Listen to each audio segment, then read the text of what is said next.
Welcome to Our Daily Chews, your go-to podcast for all things nutrition. I'm Lynn Clayton, a registered dietitian nutritionist and your host. I help you sort fact from fiction with a research-based and common sense approach to nutrition science. Today, we're diving into a topic that's especially close to my heart, type 1 diabetes in kids.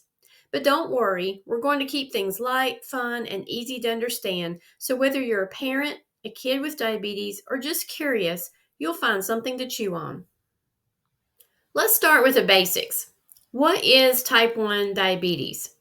Well, imagine your body is like a car and food is your fuel.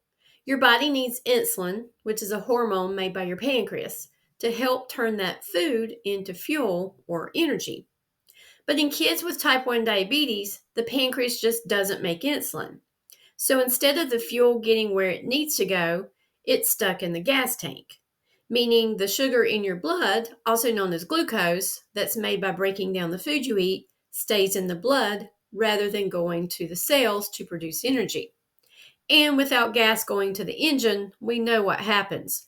That car won't run. Type 1 diabetes is different from type 2 diabetes, which you might hear about more often. With type 2, the body either doesn't use insulin properly, known as insulin resistance, or it doesn't make enough insulin. It's kind of like having a clogged fuel line, which doesn't allow the gas to get to the engine. In this case, our cells. But in type 1, the fuel line is fine, it's just that the tank is empty. That's why kids with type 1 diabetes need insulin to survive. Now let's talk about insulin. Since the pancreas isn't making any, kids with type 1 diabetes need to get it from an outside source. Insulin comes in different types, and it's a bit like picking out a new car. You've got your rapid-acting insulins, which are like sports cars. They work fast, zooming through your bloodstream to help manage blood sugars after meals. Then you've got long-acting insulins, which are more like SUVs, steady and reliable, keeping blood sugar levels in check over a long period. Kids with type 1 diabetes may use a combination of these types of insulins to keep their blood sugar in balance. And just like choosing the right car for a road trip, getting the right balance of insulin is key to managing diabetes. And fortunately, the delivery of insulin has improved over the years. Used to, kids with type 1 diabetes had to take multiple daily injections of insulin. Now we have longer acting insulins and insulin pens, which still require injections but are easier to use. We also have insulin pumps. These high-tech gadgets can be a lifesaver by helping keep track of your blood sugar if paired with a continuous glucose monitor, and helping you dose insulin correctly based on your numbers and what you're eating. Insulin pumps work by inserting a small cannula in the skin for insulin delivery, and it can be worn for multiple days, requiring a lot less pokes from needles. Yay for technology.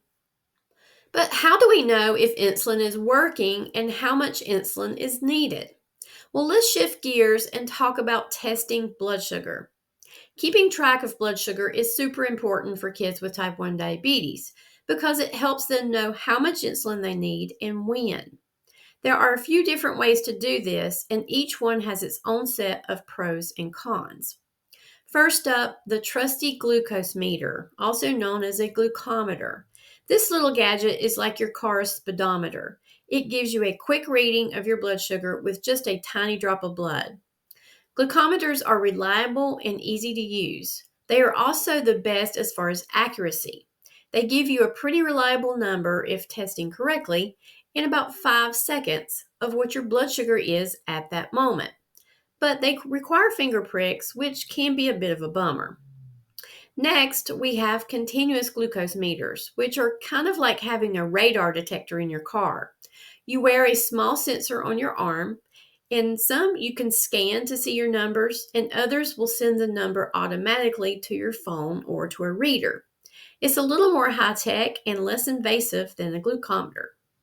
And this is like having a GPS system in your car. It's constantly giving you updates on where your blood sugar is and where it's headed. CGMs, or continuous glucose monitors, are awesome because they can alert you if your blood sugar is going too high or too low, but they can be a bit pricey and require you to wear a sensor all the time. They also need to be calibrated for accuracy. and they require some maintenance. Regardless of which method is used to check blood sugar levels, it's vital to know what to do if those numbers are too high or too low. Diabetes education is so important. Now, let's talk about what it's like to be a kid with type 1 diabetes at school. Imagine you're on the playground and everyone's running around having fun. But you're not just thinking about tag or soccer, you're also thinking about your blood sugar. It can be a bit of a challenge.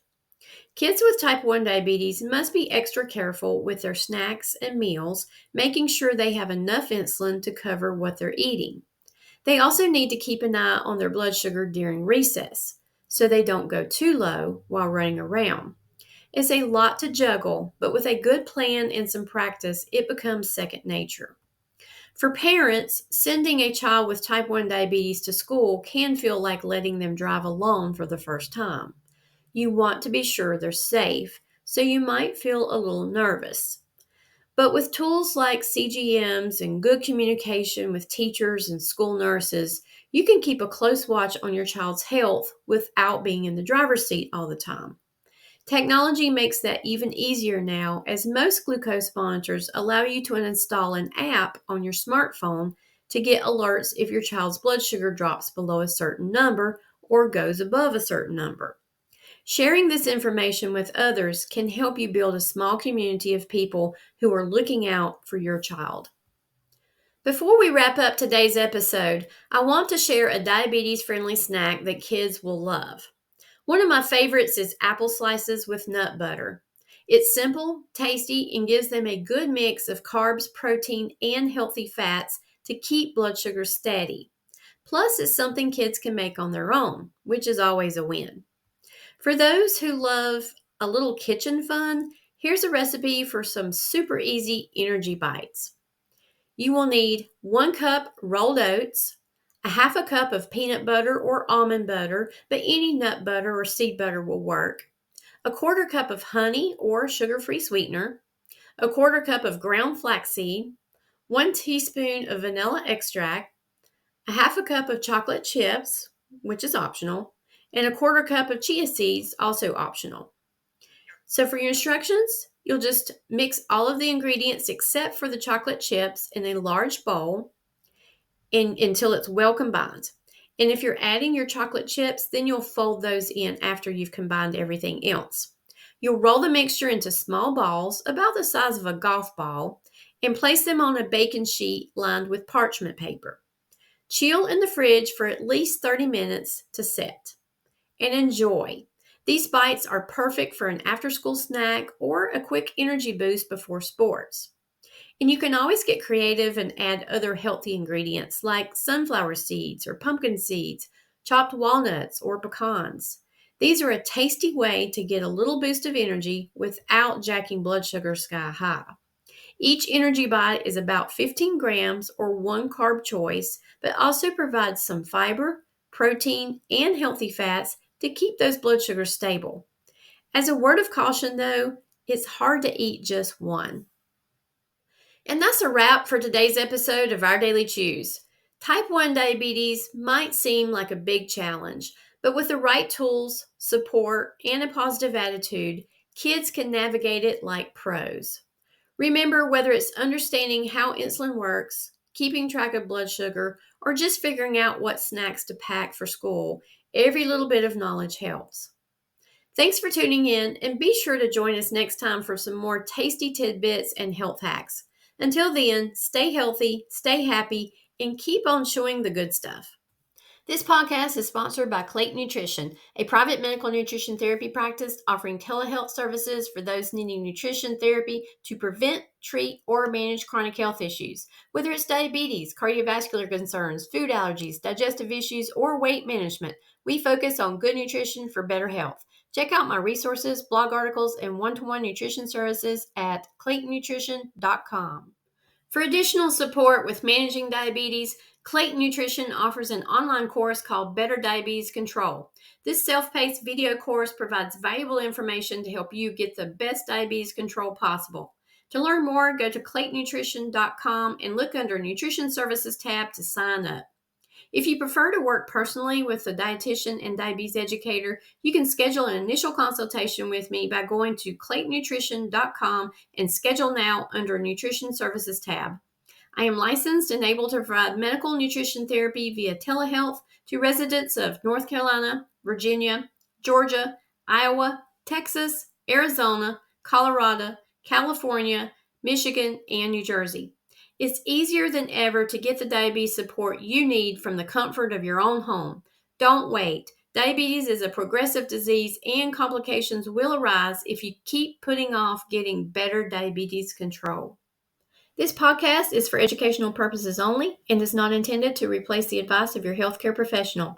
I recommend you seek help from a trained professional who can work with you in your specific situation.